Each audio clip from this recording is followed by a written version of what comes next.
Hola jóvenes, muy buenos días, espero que se encuentren bien. Hoy día vamos a explicar el transporte que se genera en la membrana plasmática. Quien le habla es el profesor de ciencias, Felipe Espina Astudillo. El objetivo del video es comprender los transportes de membrana. Bueno, primero que todo tenemos que recordar que la estructura de la membrana plasmática se genera a partir de fosfolípidos, ¿bien? Que se disponen de una doble capa. ¿Ya? Por eso se puede nombrar también como la membrana eh, fosfolipídica, ¿verdad? Está formada por fosfolípidos. También tenemos que entender que la membrana se conoce como el modelo del mosaico fluido, ya que existe gran dinamismo en esta membrana. La membrana nos ayuda principalmente a delimitar y a seleccionar lo que ingresa y sale de la célula. En la membrana plasmática también podemos encontrar distintos tipos de proteínas, donde las vamos a separar como proteínas integrales, la cual puede estar en las dos capas fosfolipídicas, y las membranas periféricas, que tan solo se van a encontrar en una capa fosfolipídica. Con respecto al movimiento de los fosfolípidos, que va a ser muy importante para el transporte en masa, incorporación de vesículas, entre otros, estos fosfolípidos se mueven, ¿bien? Y se mueven en forma de rotación cuando giran con respecto a su propio eje, de traslación, que pueden moverse a través o a lo largo de la membrana plasmática, movimiento de flip-flop, que puede estar tanto en la membrana externa como en la membrana interna, y un movimiento que se llama flexión, que se va a aumentar o disminuir el volumen de las colas de los fosfolípidos.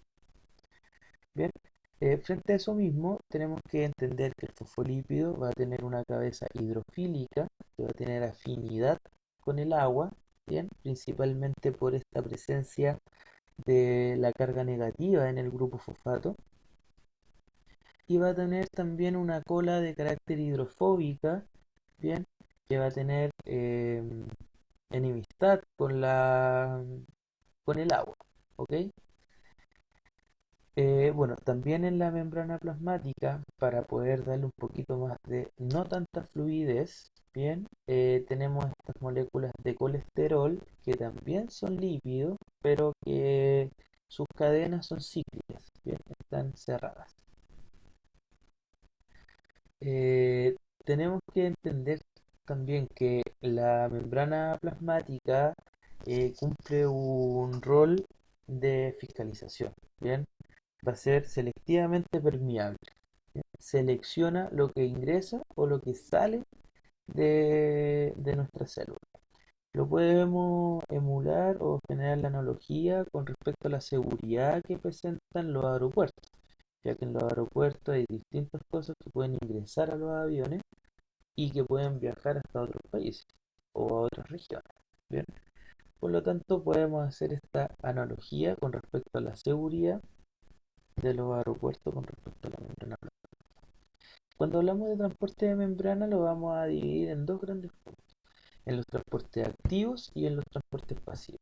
Cuando hablamos de un transporte activo va a haber un gasto energético a partir de esta molécula de ATP. En cambio, en un transporte pasivo no se va a generar un gasto de ATP. Como tipos de transporte activo vamos a tener las bombas, y vamos a tener también el transporte en masa o participación de membrana, que va a ser la exocitosis y la endocitosis.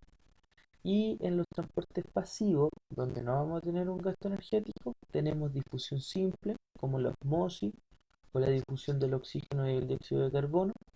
Y en difusión facilitada vamos a tener tanto las proteínas canal y los cotransportes o las proteínas canal. Cuando hablamos de una difusión simple, tenemos que entender que esta va a ir a favor de la gradiente de concentración. Entiéndase gradiente como una diferencia de concentración.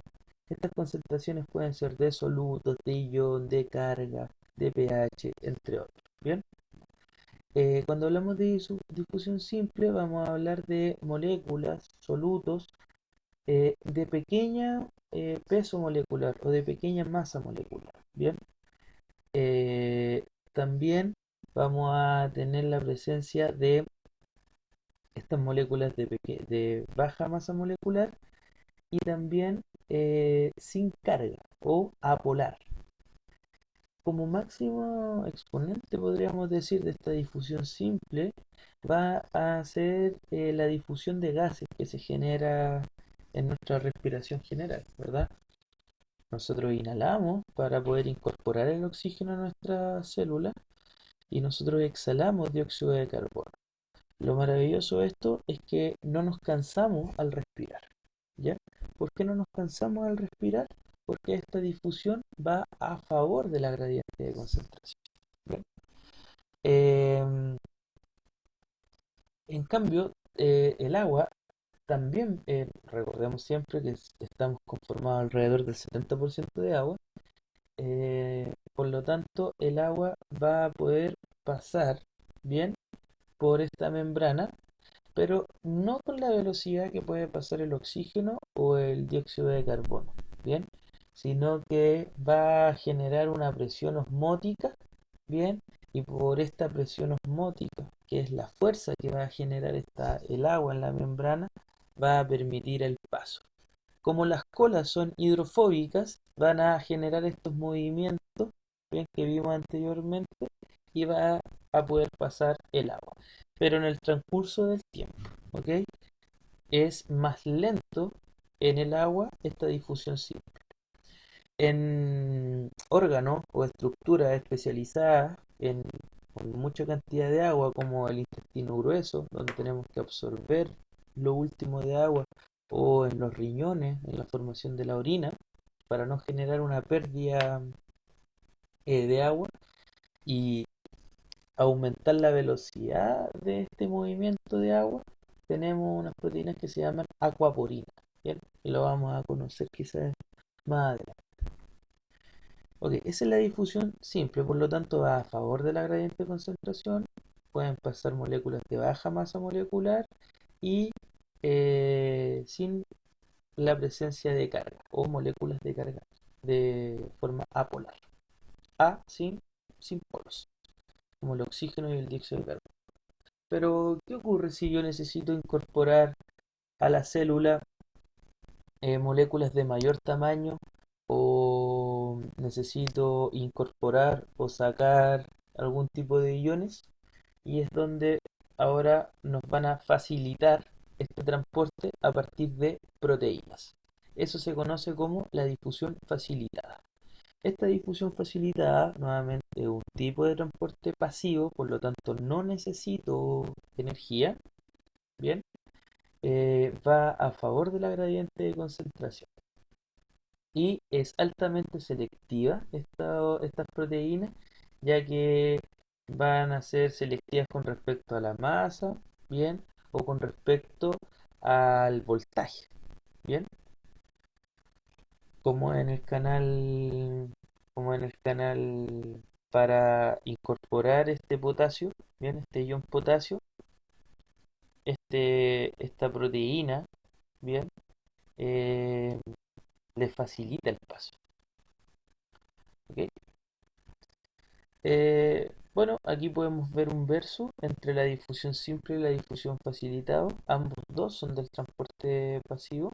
Bien, ambos dos no necesitan energía, ambos dos no necesitan, van a favor de la gradiente de concentración.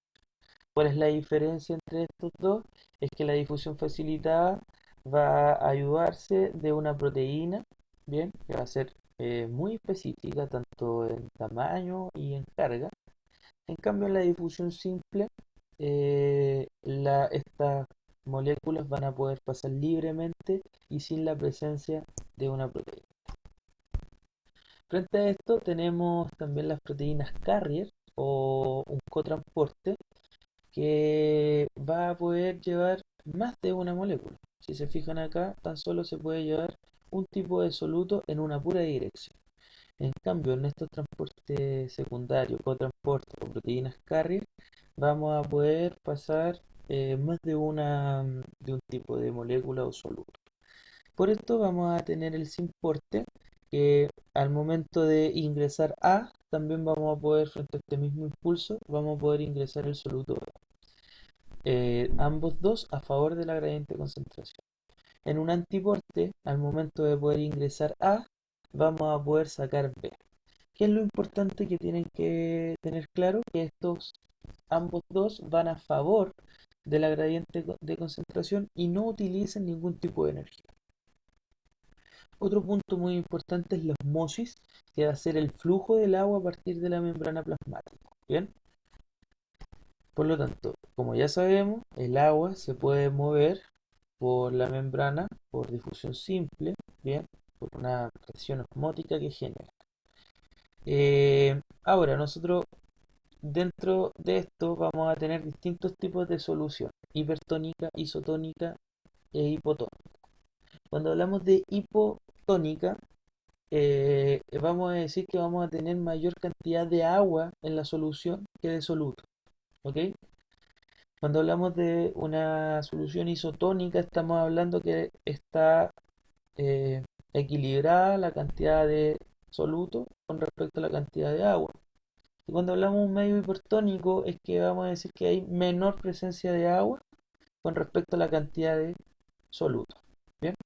Ahora, si nosotros exponemos a dos tipos de células eucariotas, tanto una animal como una vegetal, van a ocurrir fenómenos similares con respecto al flujo del agua, pero con nombres distintos por la y nombres distintos y consecuencias distintas a partir de las estructuras que se diferencian en estas dos células, tanto animal como vegetal.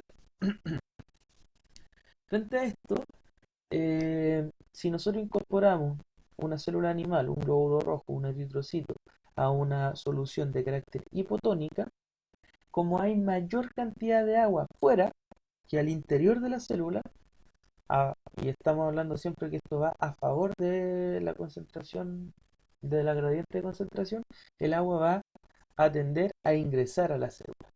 Por lo tanto, esta célula animal, como no presenta ni pared celular ni una gran vacuola, va a llegar a un punto que va a estallar. Eh, Cuando hablamos de una solución isotónica, habíamos hablado que está la misma cantidad de soluto con respecto al solvente. En este caso, la célula se encuentra en óptimas condiciones para desarrollar cualquier tipo de metabolismo celular. Bien, esto se conoce también, va a ser un equilibrio de carácter dinámico, ya que lo que ingresa con respecto a lo que sale es similar. Y por último, en un medio hipertónico, ya hemos dicho que hay menor cantidad de agua con respecto a la cantidad de soluto. Por lo tanto, si incorporamos esta célula y adentro de la célula va a haber más agua, esta va a tender a salir, ¿verdad? Para poder equilibrar los medios. Al salir de la célula animal, esta se va a secar, se va a deshidratar, bien, y se va a formar una crenación, un fenómeno conocido como crenación. De esta misma forma ocurre en las células vegetales, pero como les explico, la fisiología que estos presentan por la presencia de una gran vacuola y una presencia de una pared celular, vamos a tener nombres distintos. Bueno, ahora pasamos al transporte activo. Ya no vamos a estar a favor de gradiente de concentración, sino que vamos a estar en contra de la gradiente de concentración. Como ahora necesitamos sacar algo donde ya hay gran cantidad de ese algo, necesitamos utilizar energía. La energía en la célula se conoce como ATP, adenosín trifosfato, que la podemos observar en la imagen. ¿Dónde se encuentra la energía en las moléculas? En los enlaces químicos, principalmente en el enlace de los grupos fosfato. Frente a este transporte activo tenemos las bombas sodio-potasio. Bien, la bomba sodio-potasio es un tipo de transporte activo que se utiliza principalmente en el impulso nervioso, en la conexión entre neuronas, que se llama sinapsis, ¿verdad? Que puede ser tanto eléctrica como química. Aquí podemos observar que la presencia, si se fija en la cantidad de sodio del espacio extracelular con respecto al espacio intracelular, es mayor en el espacio extracelular. Y si se fijan en la animación, nosotros vamos a sacar más cantidad de sodio. Para eso, ¿qué necesitamos? Esta molécula de ATP. Al generar este movimiento, también la proteína transmembrana, queda de tal forma que se puede incorporar estas dos moléculas de potasio e incorporarse al interior de la célula. Lo vemos de otra forma, bien, esta misma bomba, tenemos la proteína transmembrana, bien, o integral, que si se fijan acá en el gráfico se ve dónde están las mayor concentración y nosotros vamos a trabajar en contra de esta gradiente de concentración. Para trabajar en contra de esta gradiente necesitamos esta molécula de ATP que se va a sintetizar en las mitocondrias, principalmente por un proceso que se llama regeneración celular. Si se fijan aquí, este ATP, ese grupo fosfato, genera la configuración de la proteína para que se incorpore el sodio, se salga el sodio a partir del ATP y frente a esa configuración se pueden ingresar dos iones potasio y al momento de que el fosfato se desprende de la proteína y vuelva a su estado original, incorpora esta cantidad de potasio. Bien, aquí podríamos tener un tipo de cotransporte, una bomba de carácter antiporte, pero con presencia de energía, ATP. Bueno, y por último, para terminar, tenemos el transporte en masa, donde vamos a reconocer la endo hacia adentro de la célula, y exo vamos a sacar. Bien, esto es muy importante. Aquí toma vital importancia el movimiento de los fosfolípidos para poder generar estas invaginaciones, bien, para la incorporación o para la salida de los solutos. Bien, se va a utilizar el transporte en masa para poder transportar moléculas de gran masa molecular o expulsar o poder enviar a otras células otro tipo de proteína. Bien, jóvenes, con esto terminamos lo que es transporte en masa. Espero que hayan entendido y cualquier duda, observación, sugerencia me la hacen llegar a mi correo. Espero que estén muy bien.